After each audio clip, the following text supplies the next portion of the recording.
I pushed the office door open with a smile, lunch bag in one hand, my other hand already reaching for the light switch, but the lights were already on. I didn't hear typing or the usual shuffle of paperwork, just breathing, heavy, urgent.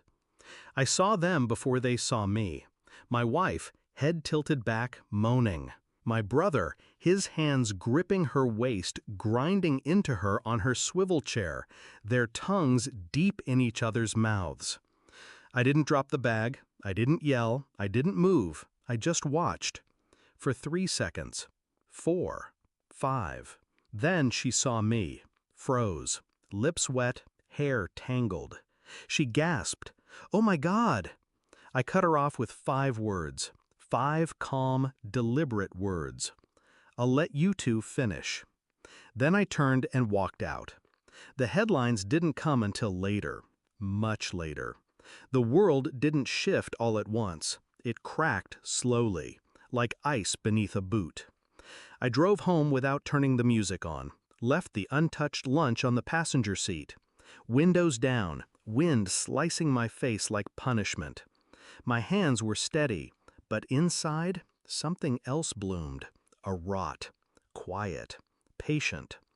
I didn't cry. Not then. Not later. I didn't call her. I didn't call him. What was the point? The betrayal wasn't new.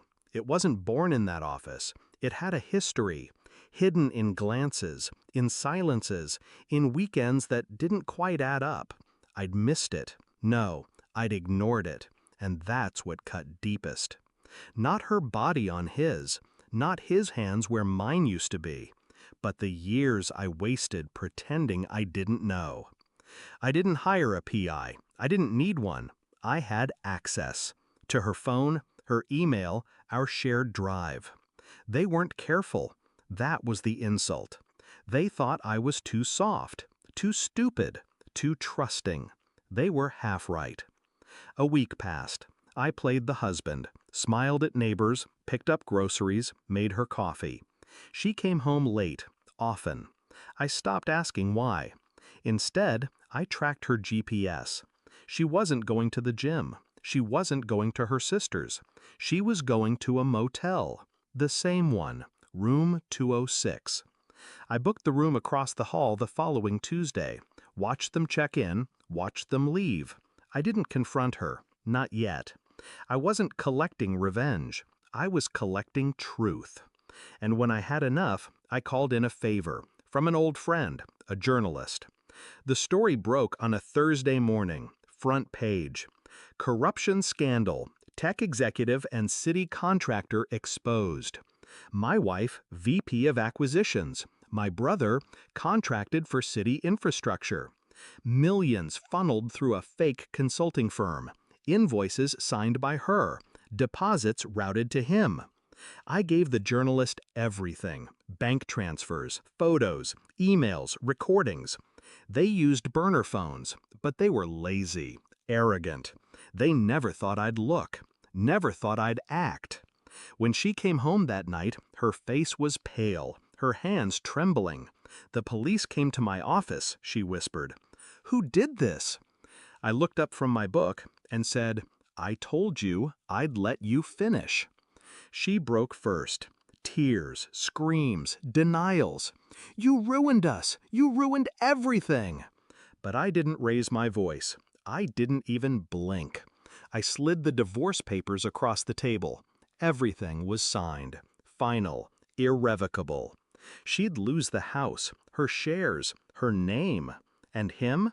He was already in custody. Wire fraud, tax evasion, bribery. She still hadn't realized what I'd taken from her. Not the money, not the reputation. Her illusion. The safety of her lies. "I trusted you," she whispered. I smiled. No, I trusted me. She didn't respond, just stared, as if seeing me for the first time. I left the city the next morning, sold the house, burned the photos, deleted the memories. Some people said I overreacted. Some said I was cold. They didn't understand. I didn't ruin her. She did that herself. I just gave the world a front row seat. It wasn't about revenge. It was about closure, about truth, and silence. The kind that speaks louder than screams, the kind that lingers long after the headlines fade. Because when you destroy a person without touching them, that's not cruelty. That's art.